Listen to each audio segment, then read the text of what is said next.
Rain is expected to continue in the northeast. Already life-threatening flooding has been observed, and we're looking at potentially catastrophic flooding in some areas.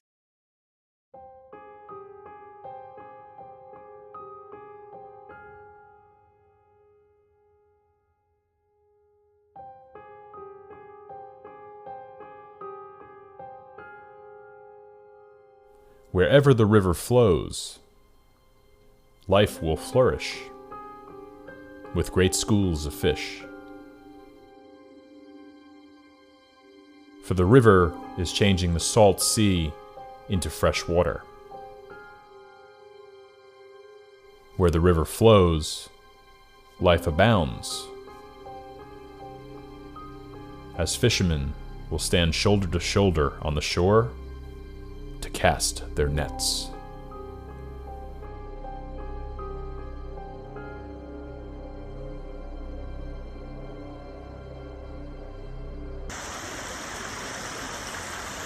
I can't talk now, but this will tell you where we're at right here.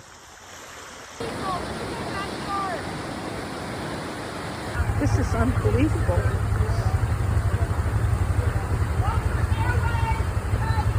Uh-oh, watch her airway. Crying out loud.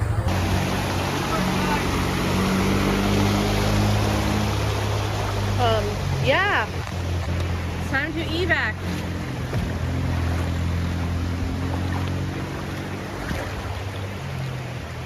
Tied the canoe off to a tree. Just gonna go pack a bag and get the hell out of here. I just can't believe we're doing this again. Look at these poor houses being totally taken over by water. A town cut off from each other, not able to get to people to find out if they're okay. This is the river right now. It's right up next to the road. The road hasn't gone under yet, but both sides are under. It's still flowing right through Smokable's parking lot in their yard pretty heavily. This sucks. Very depressing. About 6, I got a phone call from the boyfriend. He sounded very panicked. Are you all right? Yeah. He says, it's flooding. Go look outside. I said, well, it's in the far back field right now. The dog and I were still in bed. And all I remember is hearing from downstairs, Wendy, we gotta go. It had a flag on the end of the porch. It was tangled up, and I went out and untangled that, and I looked down and I thought, what is that down there? That don't look right. And I was looking down the back of the house to where the gate and the fence was. So I got the flag untangled, went in the house, went down where the window is, just almost above there, and looked, and I said, that is the river. So it's time to leave. Jamie, who lives in the back unit, she came up the stairs knocking on my door really hard, and I thought, oh my God, she's got Riley, her daughter, is handicapped, and so I thought, oh my God, something's wrong with Riley. And then she just said, look out the window. And I realized I better clear the deck down there, because I didn't want to lose my chairs. So I took the rugs, I drove my car down there and loaded it in, thinking I should really have asked for some help, but I really didn't think I needed it, as long as I got it up here. So one load I got up, and then I went back down to get the next, and the water started to come around my car. Because I was more panicked about getting everything out of the yard, and I thought it was going to be like spring when we had some water come up. My truck was parked over here by the garage, and by the time I got to that, the water was up just below my knees. My boots came just above my ankles. I was terrified, absolutely terrified, and they came to pick me up, and I said, the dog has to go, and they had 2 ATVs, and it was, to me, it was still terrifying. She didn't care. I did. I said, can Chris carry Riley up the stairs? Because they were going to be flooded any second, and so we'll get up here and then we'll figure it out from here. There was a river running through the road. The water was hitting up against the building, kind of on the stoop where I am right now.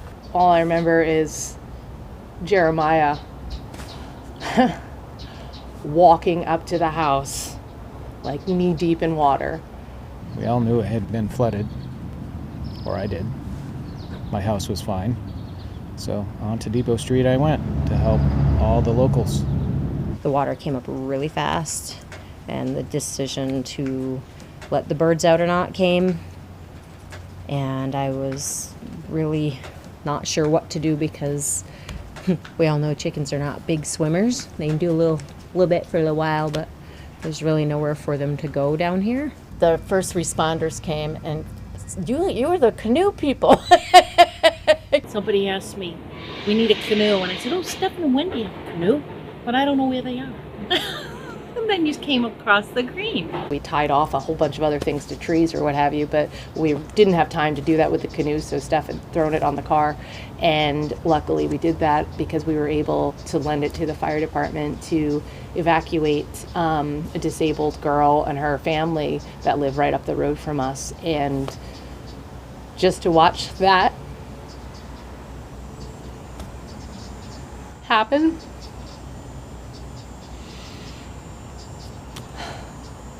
you feel so useless.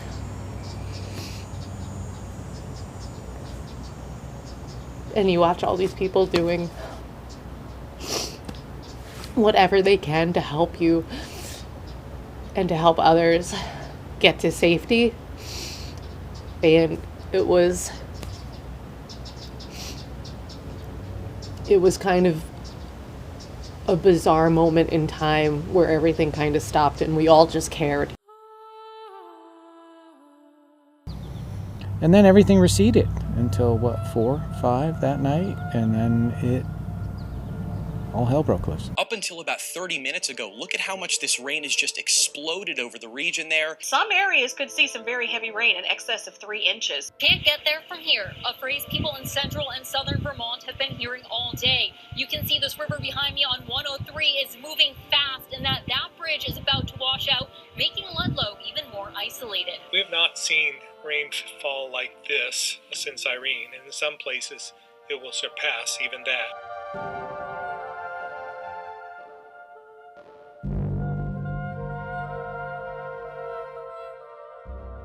When I saw the first water coming through, I thought it was over. And then the second wave came through, it was just devastating. I mean. And I came back here thinking it wasn't too bad.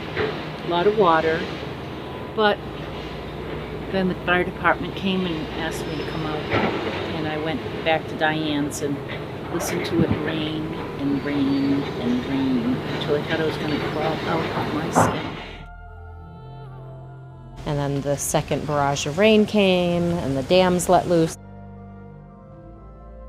Then eventually we saw the coops start floating away. We couldn't get to them, and yeah. Within it was 20 seconds, I was completely trapped. This whole thing was surrounded by water, and it was like class 5 rapids. I called the fire department. They were like, well, we cannot get to you. I was overwhelmed. I just kept looking at our street and just shaking my head, It's like, it's just disaster.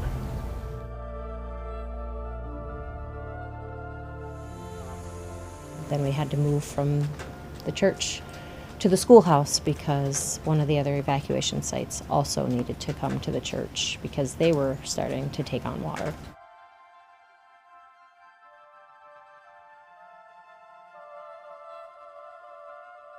So we had my neighbors, my renters, myself, my dogs at Centura Churchill's home. It's awesome. And the irony is they have a picture of the 1927 flood on her wall. And so you could see the schoolhouse and the gigantic cliff of dirt in front of it. So we didn't quite get that bad, but it was pretty late night, early morning, lots of unsettling, and coming back to discover lots of devastation. Yeah. So that was the day into the next day.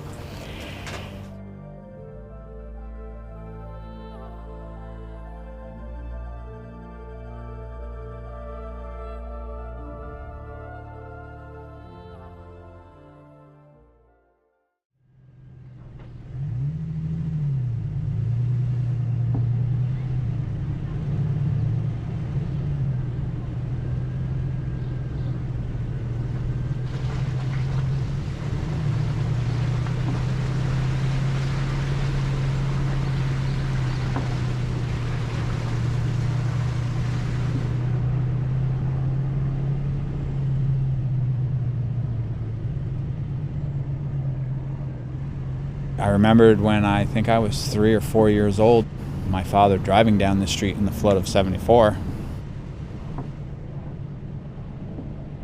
I was shocked. It was 2 days before I could come down because you couldn't get into Ludlow from where I was. And everybody's like, well, take trails if you want to get down to your family. So with the water crossings the way they are, you can't go through the woods on trails either. I was kind of shocked at how bad it was.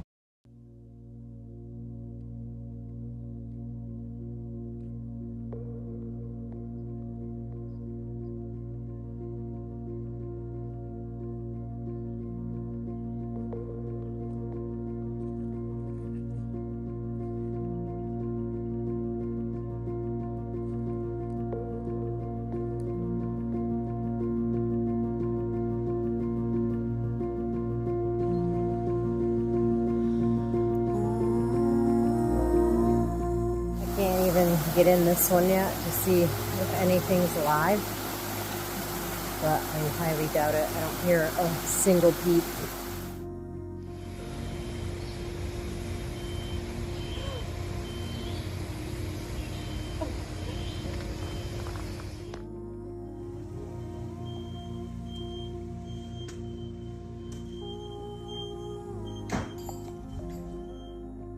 Here you go, Jackie. This is what the house looks like right at the moment. I'm working on the go bag. The deck steps are gone. The side steps are compromised. Everything's gone underneath. The water's away from Ted's house now.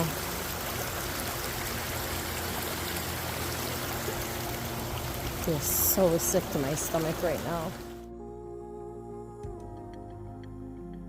This storm was a lot worse than Irene. By the time I got back down here, it was just basements were full, water everywhere. It was just mass destruction. And I haven't seen anything like that since I've been here. As I came down, other people, they wouldn't even give me eye contact. So I knew it was bad. So,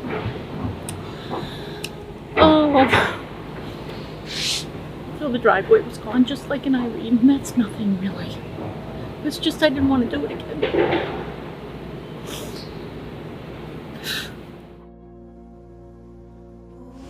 When we finally got to the house,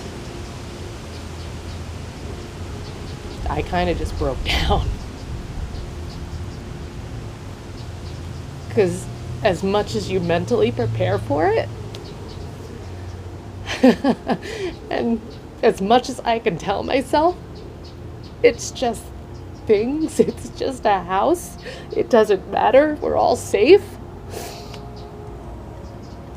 I don't think I couldn't prepare myself for the shock. What was it like when you first showed up the next day? Sad.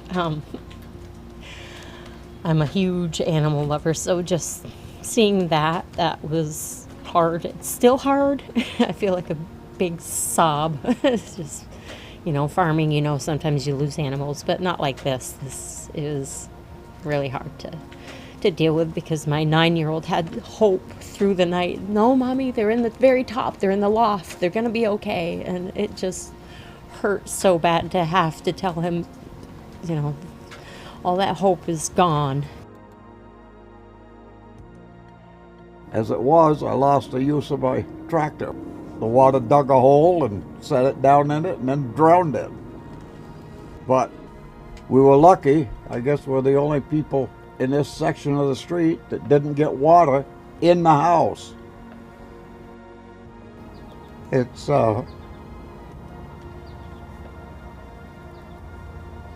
been kind of a hard time.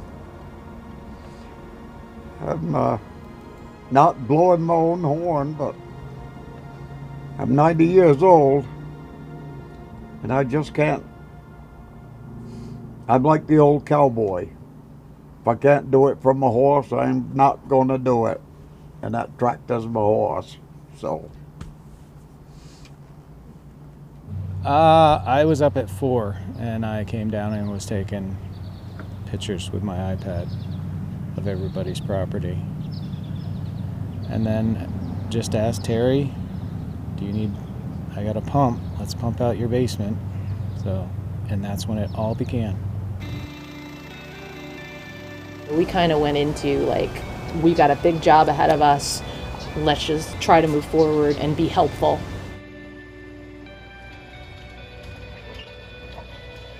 It's 2 o'clock. Here we are. Gotten down maybe a step. But slowly just trying to get some stuff out of the basement. That's our freezer. It's full of all the stuff from my garden.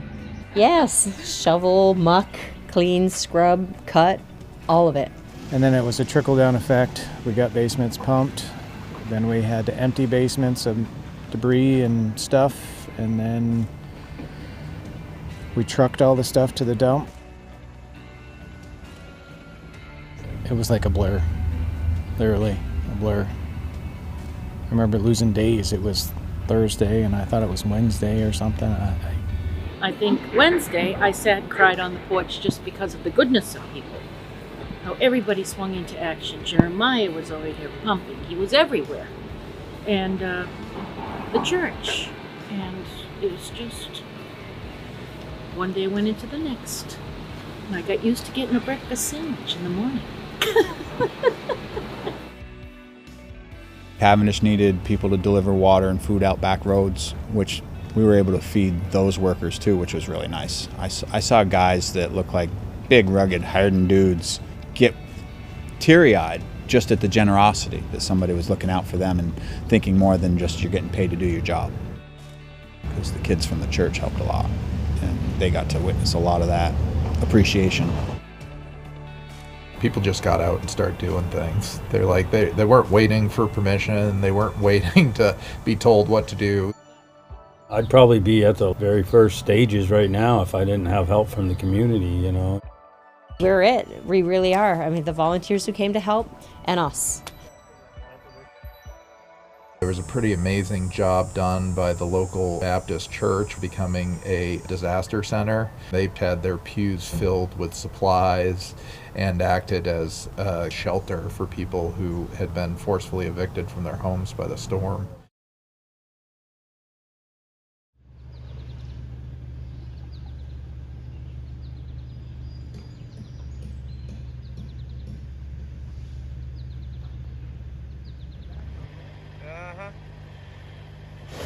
See you later. Good job, Logan. I'm really appreciative of all your help, bud. What's in the stuff?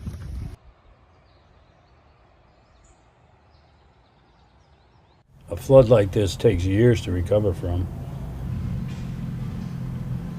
I mean, it's just not like you can just throw everything back together. Really quite eerily quiet on the street this morning. It's 8:30 on Saturday.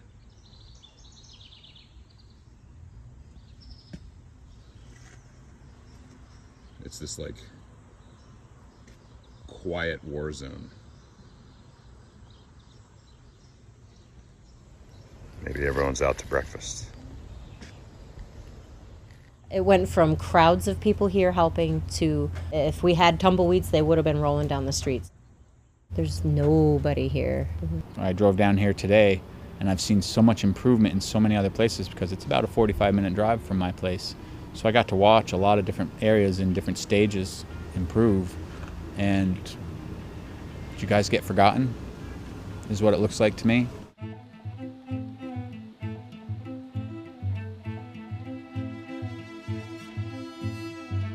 Cavendish is such a small town.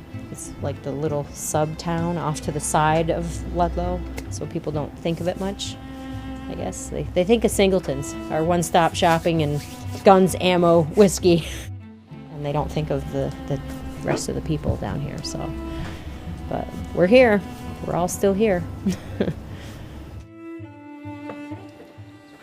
Because everybody else can take for granted that their bread is on a clean countertop and they can open a drawer and have it be clean and get a knife out. Whereas with your place, nothing's clean, nothing's usable. You know, it's people don't understand the devastation that people are still living in. And somebody asked me, "Oh, everything all back to normal up there?" And I was like, "Back to normal? No, they're not." I said, and that's what made me upset. One night I left down here, and I think it was about a 12-hour day doing stuff.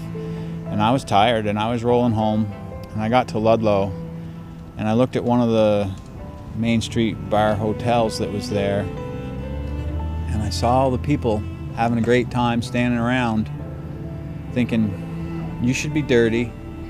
You should be putting your drinks down and helping people around you instead of ignoring the huge piles of sand and dirt and gravel right in front of where you're drinking your beer, pretending like everything's great. That's been one of the most frustrating parts. So the government agencies are lovely in the sense that they all tell you, we're here to help, we want to help. And yes and no, they want to come and help you do the intake piece, which is lovely, and do the data collection. They're fabulous at that.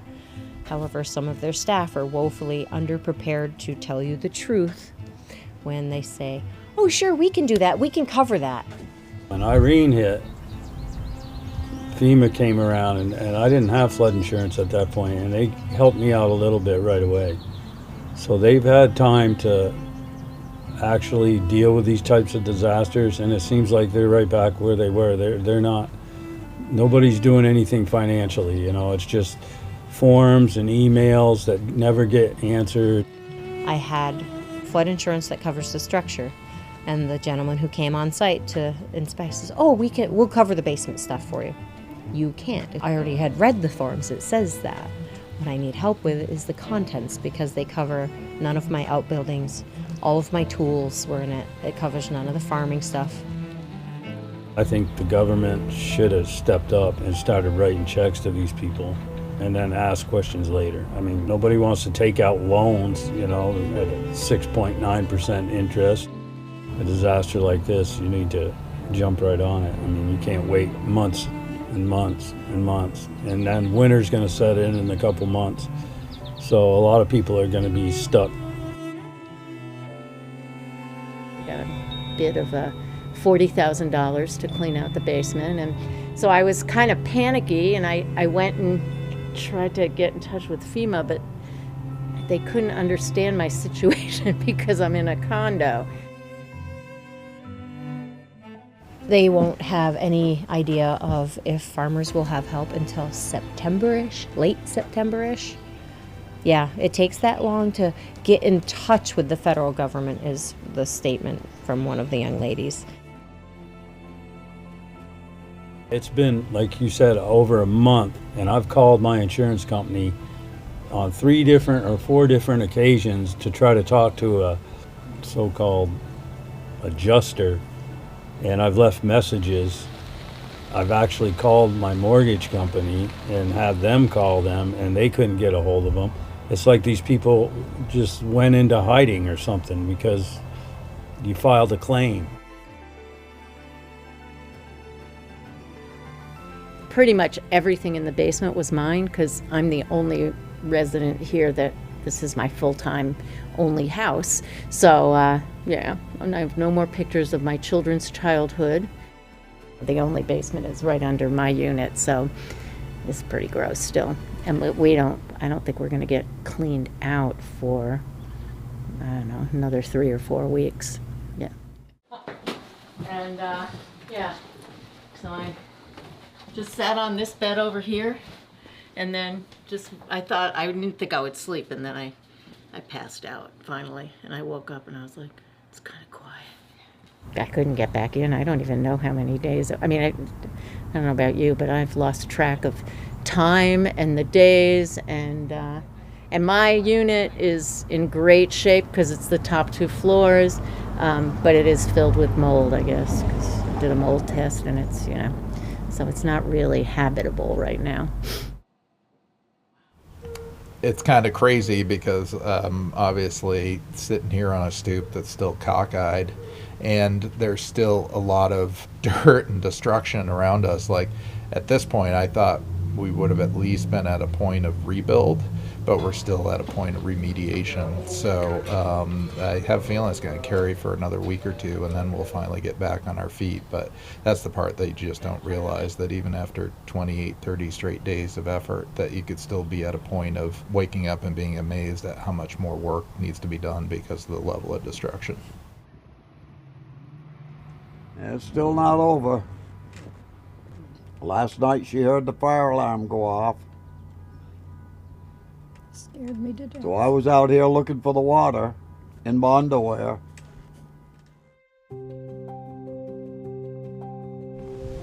So it's been a year now, and I have to say I wish I was further along, but when I look at the neighbors and other people, I consider myself lucky that I got this far along with it.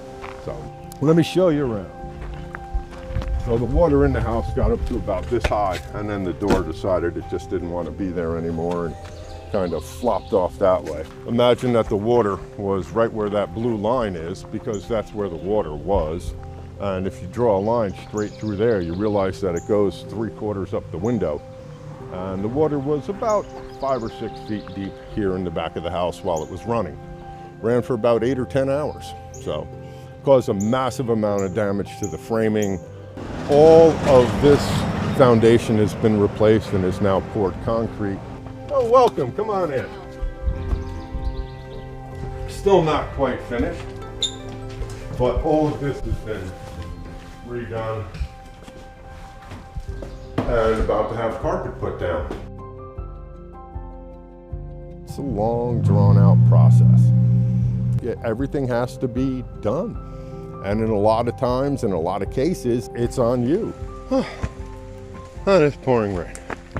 That's right. And especially when you don't have power and you don't have, running water that you could use, those things come in handy.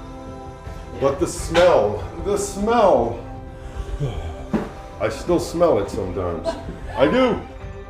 Toting gas back and forth just to keep the electricity and the fans running so what was left of your house doesn't turn green and rot. It kind of gets on your nerves a bit.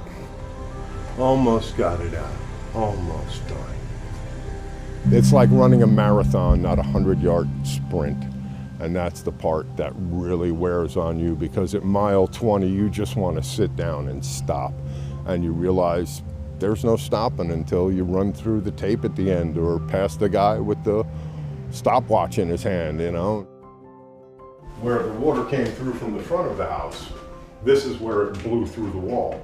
So I decided to put a door there just to make it easier to access the other side of the house. I took a negative and I made it a positive. The people in the community, they jumped right to it.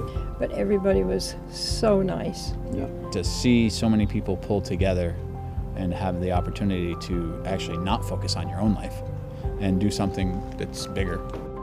It wasn't just about our house and about our stuff. It was, no, Mark needed help today, and Terry needed help, and Skip and Sis needed help, and the Crow needed help.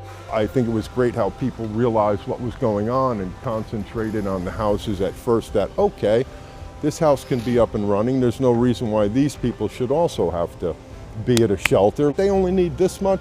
Let's all get on it and do that. But that's what we decided to do. The spirit of love, may soul be rekindled with fire from above. There was a lot of moving around. We weren't just staying here, just trying to hold on to whatever we could. We were trying to help our community as much as our community was trying to help us. Being able to help each other, knowing that we know our neighbors enough. We know each other a lot better now. I got a lot more names stuck in there now. Helping other people deal with their stuff has helped me to take my mind off of my own stuff. We are reassuring each other. So when I had a strong moment for someone else, then later when I was having a moment that I wasn't so strong, they were there too. All the things that you wish for and hope for in a small town, in a rural area. Like, that's the whole point of living rural, is that you have those strong connected social fibers that sustain you and create deep relationships. This was like the humane part of like just people being out shoulder to shoulder, helping others to recover and not asking for anything in return. I think that's the amazing part. and people show their true colors in disasters for sure. We used a lot of twisted humor to get through it. We're collecting any jokes anyone has, so please message me any of the good jokes you've come up with. My favorite out of everybody's is Matt next door when the volunteers came. Don't get that wet when they're cleaning everything up, so that's been a winner. Yeah, nobody wants any chicken nuggets, so that was a little soon, but still a winner. Gave us a much needed break in tension that day. And it's been the laughter that has gotten me through. Jeremiah and Trevor across the way just make me laugh almost every day. Almost every day. And Amy does too. Like, we were just loading stuff out of the Crow and going down and putting it in the dumpster, and so we had a shit parade. I pretended I was in the shit float. Throwing shit to all the children on the street, because that's basically what we were doing. So that, yeah, you had to be there. I knew of most of the people on Depot Street. I don't think I was as close to the people as I am now. Making new friends, right? People you help out, you make friends. We've lived here since 2015, and we've met more people in the last month in all that time. Yep. I don't know. I feel so grateful that I did say, it's kind of like having a living lake. Everybody comes to help you and tell you, that you're important, and you didn't have to die. So Rodney is like my hero. He'd come by and even if you were having the roughest part of the day, he would just cheer you up, and you'd get a hug. Why not help the person that needs help? That's the way it should be. Everybody should help everybody. It doesn't seem to be the norm these days in this world we're in, but there's a few people that do the right thing. my name is Angela Murphy. My address is 136 Depot Street, Proctorsville, Vermont. My name's Mark Harwood, and I live at 78 Depot Street, Proctorsville, Vermont. Teresa McNamara, 95 Depot Street, Proctorsville, Vermont. My name is Doug Marsh, and I live at 107 Depot Street in Proctorsville, Vermont. Wendy Reynolds, 88 Depot Street, Proctorsville, Vermont. Ginny Kelly, and I am 57 Depot Street, unit number 2. Trevor Barlow, along with my wife Cheryl Backstrom, we own The Crow, 73 Depot Street. Jeremiah Tyrell, 48 Mountain View Road, Proctorsville. I'm Rodney Ewing, and I live in Tinmouth. I grew up in Ludlow, Cavendish, Mount Holly, and I'm happy to help. There it is, just a Vermonter. My name is Olivette May. I'm Edward May, better known as Skip. She runs a roost most of the time. The rest of the time a dog runs it. But anyway, live at 118 Depot Street in Proctorsville.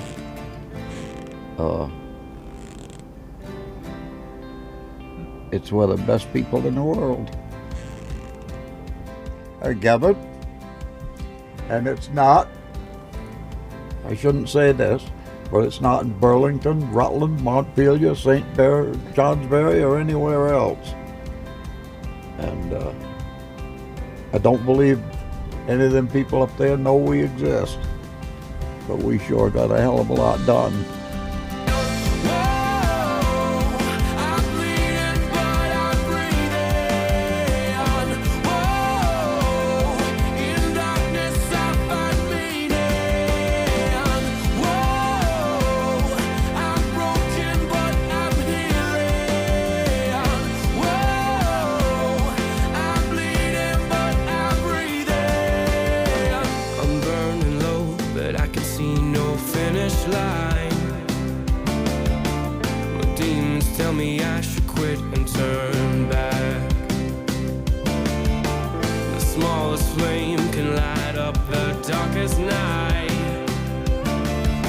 But it's not enough to keep them off my